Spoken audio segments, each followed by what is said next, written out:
Hello. Good morning. Good afternoon. Good evening.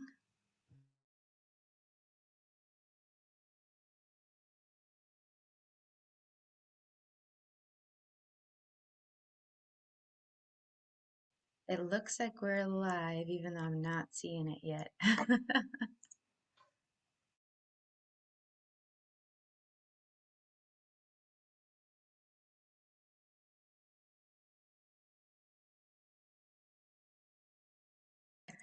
All right, we are. I see it now. Cool. So one of my favorite topics. I know I say that every time, and yet I think that you're just gonna realize now I just like talking. But this is one of my favorite topics because this is one that I would love to have more conversations about. And I'm glad we've gotten to a point in our group that we can talk about it. Hi, Martine. Cuckoo. Um, and so today it's going to be about the birds and the bees, and that's a euphemism used in the United States and a couple other Anglophone countries for the conversation around sex. And the ones that usually you're is being done between a caregiver, parent, and a very young child. And so they use birds and bees and flowers to describe the different body parts, anatomy, and the action of procreation, usually very ineffectively, very confusingly for everybody. And I've been fortunate to have had a chance to facilitate a lot of these conversations for 5-year-olds, for 10-year-olds, for 16-year-olds and beyond. And one of the things that I really appreciate about being able to be there for parents and teachers when these kind of situations come up, being able to be there for caregivers of different types is it's really funny. Like, sex is funny and not particularly serious for me at all. It's important to be educated about your body and all these different things. And I'm gonna leave you with at least three tips that I see uh, often as like something that is totally avoidable that creates a lot of confusion. And then we'll go from there. You let me know what your experiences have been. But first and foremost, did you even get the birds and the bees conversation? Or if there's another way that this is expressed in other countries, please put it in the chat. I would love to know. I'm always learning new terminology of like, oh, it's the dance and the hat. That was one of them. It's like, you're dancing around the hat. And I was like, is the vagina the hat? Is the dance the sex? Or is it the penis? I'm not like does the dancing ever you stop on the hat at some point? Like what's that? So there's just a lot of different ways that people used to describe it instead of just saying what it is in matter of fact, clear terms. And that's one of the first things that I find. So first, did you get the talk and what was the talk? And then who gave you the talk?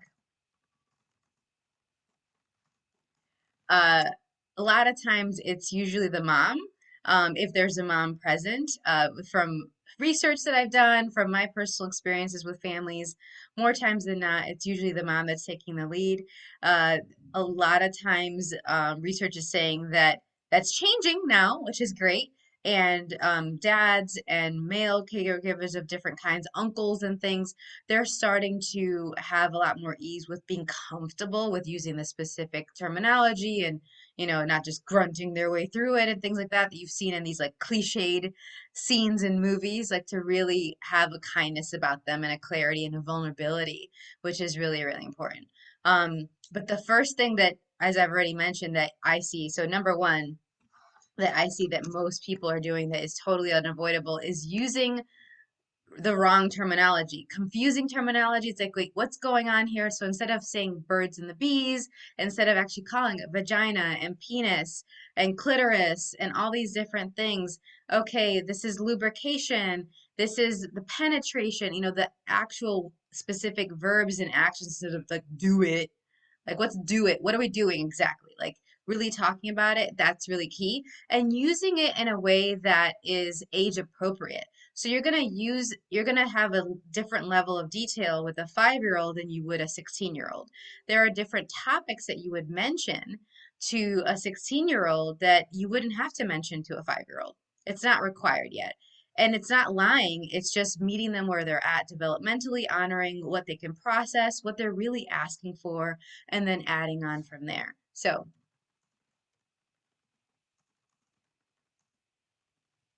I'm going to put number one is use correct and clear terminology, please. The other piece that's really important about that is that it adds a lot of confusion, not just to the people who care about the child, but also for those for safety reasons reporting later on, who, yes, they care about the child in a different way. It's not this personal relationship. So I've unfortunately been around where a child has potentially been abused, and we ask the child to point to the body part or name the body part that was touched, that was whatever it was done to it. And if they're using a not clear term for it, if they say noni, or if they say, pompis, which is one in Spanish, in all these different languages, they use these different terms. And they're not using vagina. They're not saying here. They're like, I had a girl that was saying butt, and we weren't sure if she actually meant her butt or her, because she called her the front and back part the butt. So it was really tough to then make a case against her assailant. And of course, we don't want this to ever be relevant. We don't want this to ever be something we have to deal with, but avoiding it and not preparing children for this and to know the actual terminology for their body isn't going to help, and it doesn't empower them either. The other thing I've been finding is that when one child knows the terminology, then instead of spreading misinformation, it spreads clear, accurate information. Because a lot of the times, the kids that aren't having conversations with their parents and caregivers, the ones that aren't getting that information clearly from an adult that knows, they go to their friends. And if their friends also don't know, it's the blind leading the blind. But what if your child, the ones that you know about, or the ones that you teaching, if you're a teacher and educator, if they do know the correct terminology at an early age, we're not talking about just like sex education classes in high school and things like that, which is a whole other thing we can open up, because sex education doesn't really exist in most places in a way that I think is truly effective, but I'm going to leave that for another time.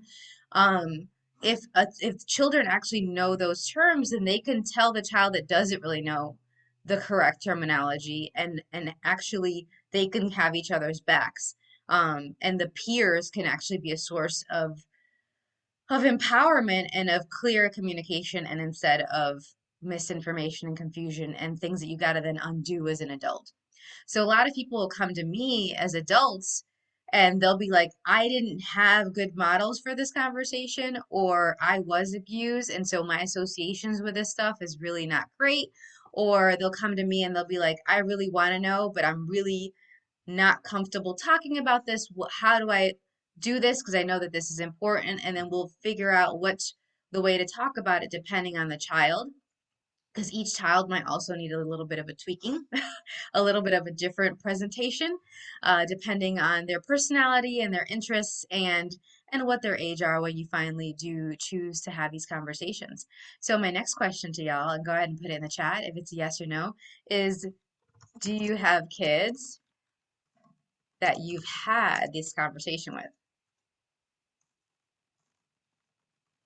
And maybe it's as a teacher, maybe you're a biology teacher, maybe it's as a parent, maybe it's daycare, um, you're a daycare worker and a teacher there, assistant, and the child has asked you a question to the side about their body, or they've made a comment and you were like, whoa, that's totally off the mark, kid. Like, let's reroute here and let's get you on track to know what's going to go on with your body.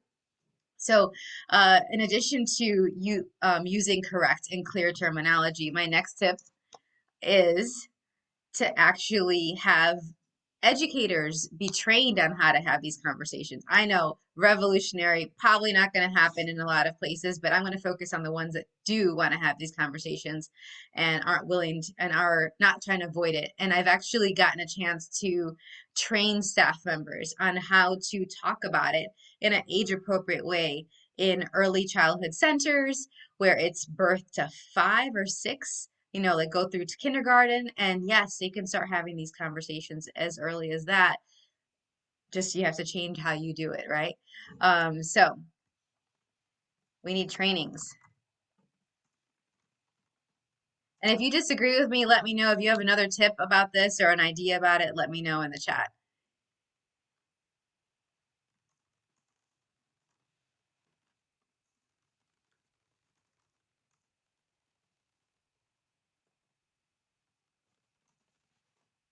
I mean, what would it have created if we actually had this as part of our education when we were talking about science and things from an early on, and not like in a vague, indirect way?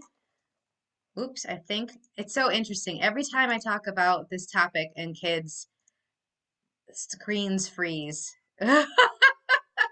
Technological glitches happen more often, interestingly. Um, but yeah, what would have happened for us? Like, I was really fortunate that my parents were both educators and they talked to me about it starting in kindergarten, partially because it was important to them and they saw that it was good to have clear communication about it. And part of it was because I was going to bus. I was riding a bus with eighth graders in the Chicago public schools. Eighth graders in the Chicago public schools are like the equivalent of like college students in rural areas, in some rural areas. I know actually some rural areas where they're quite advanced sexually as well. But they were doing some really advanced stuff and they were talking about it explicitly on the bus. And so I was hearing all these different things on the way to school, and I would come back home and I would ask my mom, and she was like, whew, okay, so this is a conversation that needs to happen. Surprise! And then she would figure out a way to do it. And so I've had a lot of conversations with her ever since about how she was able to do it with poise and clarity and empower us. And we were very body aware in general in our household. Like we're very artistic and loved dancing and movement with, being Puerto Rican and Dominican and everything. So that was also incorporated in there. Now the discussions about relationships and how people relate to your body and consent and how your body's your own. Was an ongoing conversation, especially since in the Latin culture, and maybe that's relevant to some of you all as well, we greet people by kissing them. We say bye by kissing them. And a lot of parents will force their kids to kiss somebody on the cheek that they don't know, that they don't want to kiss. And working with a lot of Spanish speaking families, I've encouraged parents to stop doing that. Like if a child actually says, they don't want to do that, to not force them to, because then they're indirectly sending them the message that they don't have control over their body. They don't get to say what happens to their body and with their body, and they have to power through it for other people. And so you can see how that might be a precursor to some problematic interactions in the future and some possible issues in relationships, and we don't want that. Okay. Um, so everyone gets to decide what is and is not going to happen with their body. And you'd be surprised, I'm going to put that's number 3. You'd be surprised how many adults that's still something that they haven't learned. And it's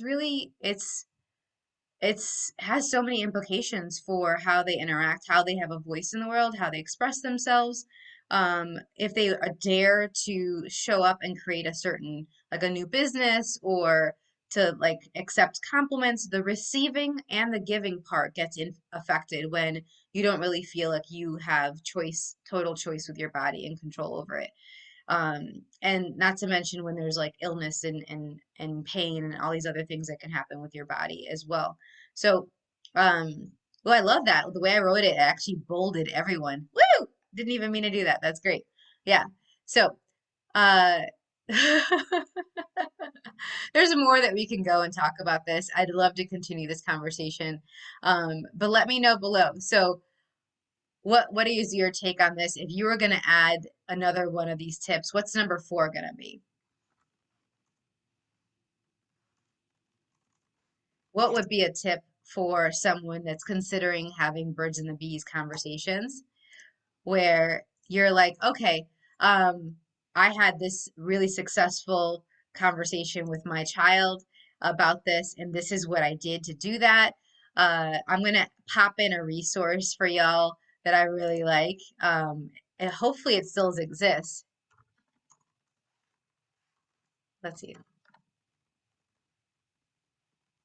Think it's here. Hopefully, I'm going to double check because there's some interesting websites and things that have gone that stopped working with the pandemic or even before the pandemic. You know, people's businesses and lives changed. Maybe they stopped having their subscription to something. And so there is a website that I'll include that is about birds and the bees. And oh, shoot. It stopped. Oh my. Well, so I'll include this later on. I might just upload the whole video again here for us since Facebook seems to have stopped and glitched here out. So it might be the topic. It might be restricting us because of the topic. So I'm going to go ahead and include this information when I re-upload the video later on. But it's a website where it basically tells you about what language and things you can use depending on a child's age. And I think it's a great resource. I use it and I've also extended beyond it in my family and child coaching, but definitely something for y'all to start off with. And it's a great starting off point as a resource to hand to parents, to use for yourself as an educator and in all walks of life. If you have children that you care about in which you'd like to have them have an informed awareness about their bodies and what's possible with sex and procreation. So until next time, y'all, would love to have this conversation continue if you'd like. Just let me know. But have a good afternoon, have a good day and evening wherever you are. Bye bye.